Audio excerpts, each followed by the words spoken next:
Hi guys, so I'm in the middle of putting on my fake nails na I think are really good quality. Share ko lang kasi kung bakit very convenient to for me, lalo na sa type of personality that I have. Una sa lahat, hindi talaga ako nagpapaayos ng nails or nagpapahaba ng nails because I also do play sports, volleyball, ganyan. Medyo mahirap sa volleyball yung mahaba yung kuko. Medyo naiilang ako. Merong nakaka-work on sa ganong kuko, pero ako kasi parang want to be safe. Minsan gusto natin magpaganda, ganyan. Hindi naman ako makakommit sa nail extensions talaga. So, eto, I think this is the most convenient for me na paraan para makapag-try ako ng mga mahabang nails, lalo na pag may events, ganyan. We still look presentable. Pwede mo siyang tanggalin kapag ayaw mo na. Pag gusto mo nang palitan yung design, pwede din. Ang maganda dito kasi hindi naman siya yung one day lang na kuko. I think it can last you for days, lalo na kung maganda yung technique na ginagawa mo. Paglagay ng nails mo, marami ng mga dyan, tutorial. Hindi pa naman ako ganun ka advance para magbigay ng tutorial sa inyo. I'm still figuring things out. Pero, ang masashare ko lang is, ito talaga yung pinaka-convenient.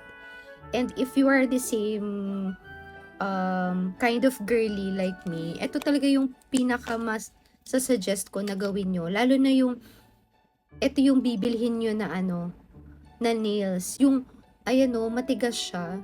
Ayan. Maganda yung mga design niya and you can discover a lot of designs and malalaman mo kung anong right shape for you kasi iba-iba yung shape niya. May long oval, may short, may square. As in, sobra.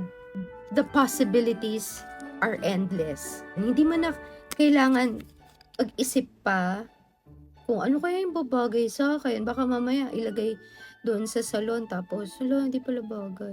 Yun. And I also think, nakakapag-customize sila ng sizes. You just have to message the owner kasi usually sila rin yung gumagawa ng mga ganito. Marami yan dyan. And this one is really good. I think, ang ganda. Hindi ko alam na ma-appreciate ko yung purple na nails for me. I like this combination, the purple and the gold. Ayan o. Diba? These are really good for you. Ang ginamit ko nga lang is yung glue that it comes with.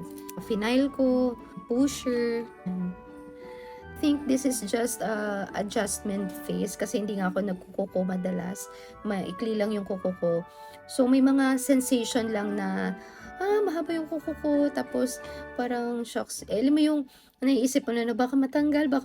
May sensation lang na gano'n na ayun. The usual lang talaga na may extension ka.